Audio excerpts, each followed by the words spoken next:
we are going to be talking about quacks and nut jobs. And of course, everything I'm going to say is only for entertainment. And of course, I don't believe any of it. Moving to Southern Missouri is the best thing I've ever done for my family. So I saw a podcast recently and it was talking about, for this year, what we are going to have is so many things rolled out almost on a daily that it's going to be really hard to keep grounded, to maintain focus, and to kind of sort through all the different narratives. And that is very much the time I'm having to constantly, daily reprioritize like what is important. That brings me to today's video, and we are going to talk about crazy protocols and procedures that nut jobs and conspiracy theorists are talking about. Crazy.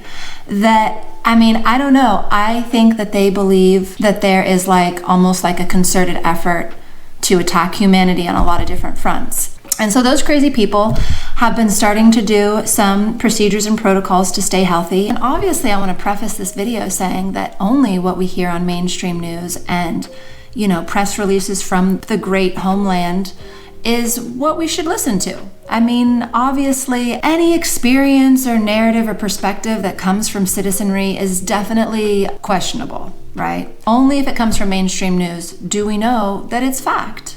Now, saying all that, let's get into some real life sci-fi. Because, humanity loves a good sci-fi thriller. The box offices tell that story. We do. We love a good sci-fi thriller. It's pretty wild because there's some nut jobs out there that have some stories that would almost make one think that we are living a real life sci-fi thriller. So we're going to talk about one nut job, super intriguing guy. He has been gaining some popularity. I would say that he's definitely being suppressed. Like if you could see him across all of his platforms, you would see a lot more likes and views and all of that than kind of is being allowed. But he seems to be gaining popularity. His name is John Kess. And I found him on Facebook and I heard him being talked about by a few other channels. He's got some interesting stuff. Obviously, everything I'm saying, I find entertaining, and I'm just talking about it for entertainment purposes, but he's got an interesting story. He is a Gulf War vet survivor, and I say survivor because his brothers in war are pretty much all dead. I can't even remember the number he talks about. I want to say out of 100 of his comrades, 10 are alive. The mainstream narrative that we pretty much hear is that, Gulf War syndrome was a lot about the depleted uranium tip weapons that were used, which that seems plausible. And that took him years to come out and even admit to that. He says the rabbit hole goes deeper. At least a lot of those vets believe is that they were injected over and over and over again with experimental jabs and that they got really sick. Troops on the ground, as they were often given these jabs right before they would go into battle. And he was saying that a lot of them had fevers and were sick and had vertigo and not doing well. That's a really bad war strategy. But regardless, a lot of those soldiers are dead now. Like so many people who are still alive in this realm, he went on a health quest to figure out what was going on with him. He was shutting down, his brain and body were shutting down at an alarming rate. In fact, with different MRI and maybe CAT scans, they were finding that his brain had pretty much shut down 2/3 of activity. So he was very limited. He was feeling like he was losing motor skills as well, I believe. He thought on his way to dying. There was a group that rallied around him and got him 50 sessions of hyperbaric oxygen chambers. Hyperbaric is pretty amazing. So they did 50 sessions and got his brain up and working again, up and running. He started to be able to function, but he knew he wasn't all the way healed. I don't know how it all worked out, but he kind of just continued to go down rabbit holes, and one thing led to another, and he got a microscope. I'll tell you what, the microscope in this day and age is pretty compelling because the doctors who have been studying the different ingredients that are put into medicines these days. They're looking at them under microscopes. And I mean, of course, this is only for entertainment purposes, but they're not just seeing graphene, and they're not just seeing, the mRNA fragmented technology, but they're seeing these, for lack of better language, what people are calling synthetic parasites. Some of them seem to be conscious. On some level, they are responsive, they react, they do defensive maneuvers and things that like living creatures have, but they're not showing to be biologically alive creatures as we've known in the past. Of course, anyone who thinks this is crazy, and what I'm saying is only for entertainment purposes. But this video might be very interesting for you select few people out there. Aerosol injections might have multiple programs, and that geoengineering might just be one component. This video also could be interesting, entertaining, of course, for those of you that have been following and mapping jumps in nanotechnology. For those of you that have been intrigued to pay attention to chaff and what the military has been doing with chaff. If you don't know about chaff, check it out. Only for entertainment purposes. I mean, everyone likes a good read. Back to John. John got a microscope. John started to get information going down the rabbit hole that led him to believe that maybe he had synthetic parasites. So John started to experiment. He's been expelling some stuff from his body. Now, obviously I don't believe the man. I mean, what? He's gonna see things come out of his body and look under a microscope and see them and believe that it's real because he has eyeballs. I mean, that's crazy. So John, whatever, believes his eyes and his senses and his, God-given, alertness. And that's crazy. So John has been examining all these supposed things coming out of his body. And he has come up with a protocol that I want to share. And so it's pretty simple. He takes anywhere from 500 and up. I have heard some people taking as much as 1,500 milligrams of quercetin a day. Now, quercetin people take just for general immune boost, for allergies, all sorts of things. He does talk about it being more advantageous if it's mixed with zinc and bromelain. And as I was going down just these weird, entertaining rabbit holes, I came across, I think it was Instagram. It was an old, or maybe it was Twitter. I can't remember. It was an old post from Epstein.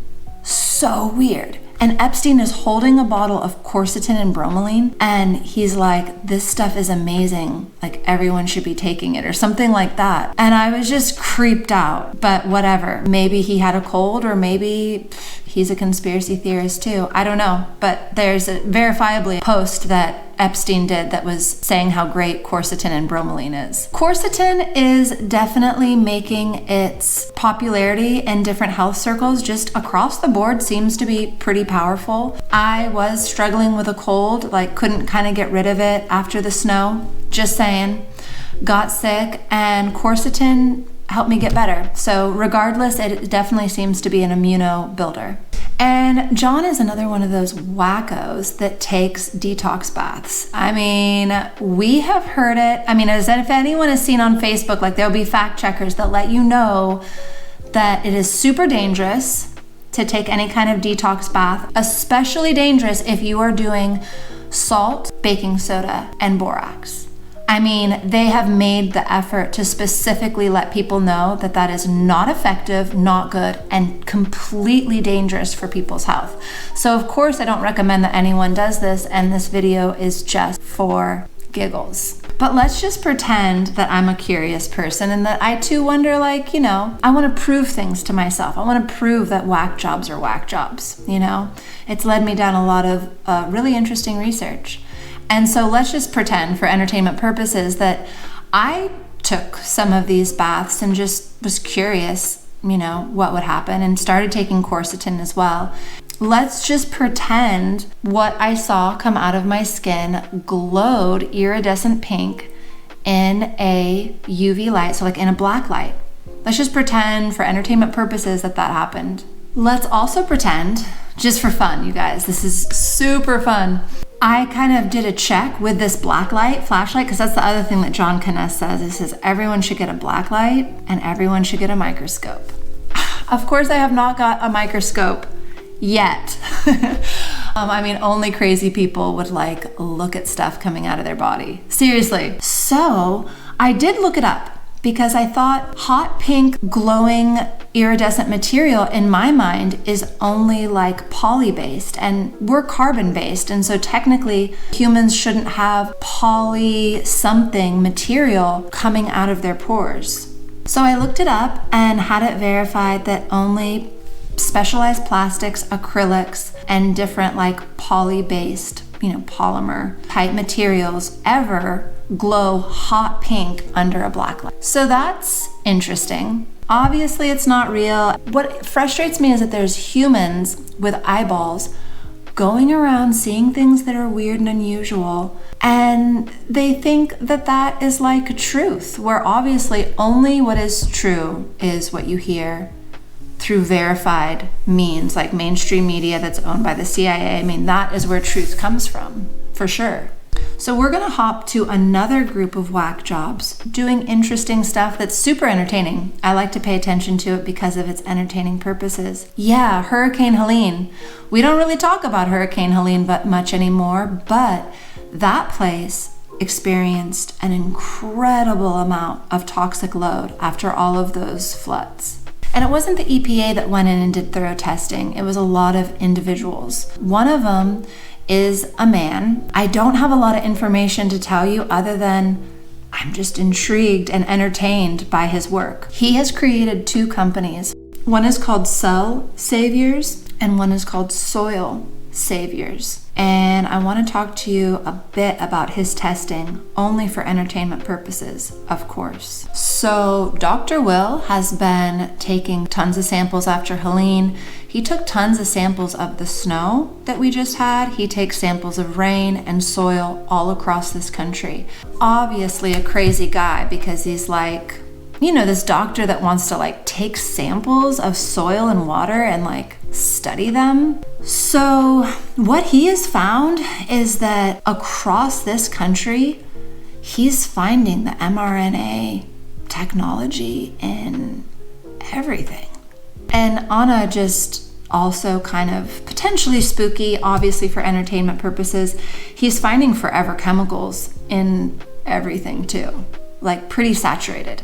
So what he did is they've been creating a program, a protocol. Let's first talk for the soil. He worked with some folks and they would spray this concoction that he made. And if you go on soilsaviors.com, I believe, you can find out about this solution. It's not cheap. The smallest box is like, I want to say $350, maybe it's getting closer to $400. That can be applied on 5 acres. So if you're like me and you want to use it in your garden, that can last a long time, actually. Because this is coming from like cuckoo, like totally crazy people, they recommend paying attention to what's happening in the skies and really using it. When you see lots of like X's and stuff in the sky and it just seems like really weird patterns in the sky, they recommend spraying it on your soil. Pretty much digest everything that potentially the soil is being exposed to.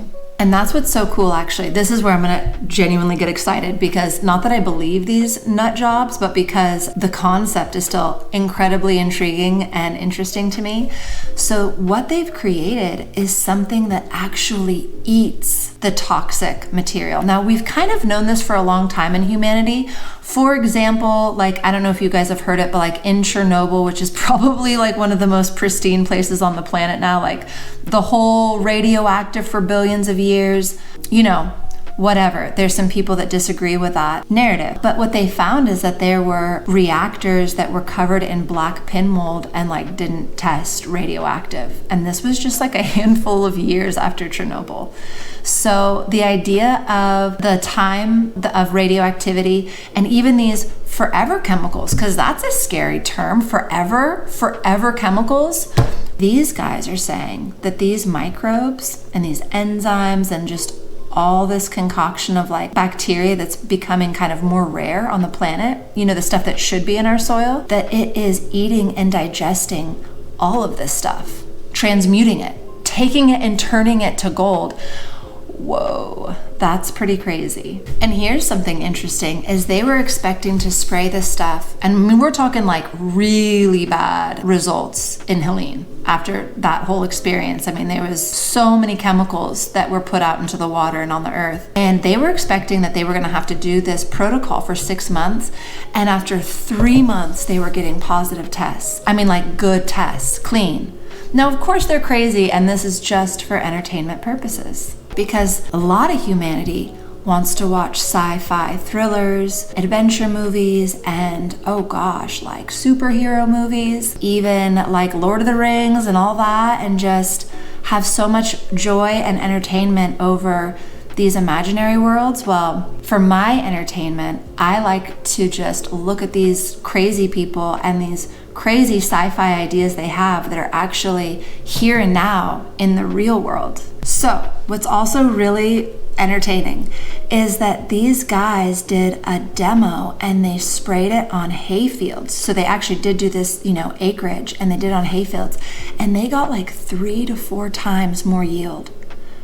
Crazy. Just from spraying this product. They didn't increase anything, fertilizer, anything else. It was just spraying this product. There is some truth to this, but it's of course only entertaining. But our soils are becoming dead and inert. When we take probiotics, we're taking just a handful of the ones that our gut should have. There's like 100 others that are essential that should be coming from the soil, and that's what these guys are creating in a lab, is these missing enzymes, these missing bacteria, the ones that we should be getting from our soil and then our food, but we're not. So these same wackadoodles then created a protocol for the body that is pretty much similar. So it's salts and minerals and enzymes, herbs that support the gut, so prebiotics, but also probiotics that are missing. So they really focus on like what the balance should have been in the past. They also have in their protocol fulvic and humic acid, which, gosh, I mean, all these crazy people that are talking about detoxing and like surviving the brave new world, they all seem to be really into fulvic and humic acid, like Sheila G and all of that kind of stuff. And it's interesting that is repeated so much.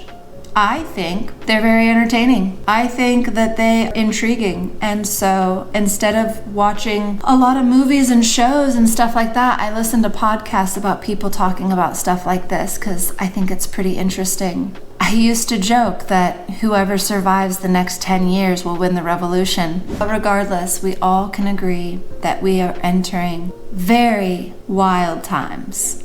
There's a lot going on. If you spend too much time mindlessly scrolling, watching shows or movies, reading trashy fiction books, like ladies, oh my goodness, some of the books you're reading, check it out.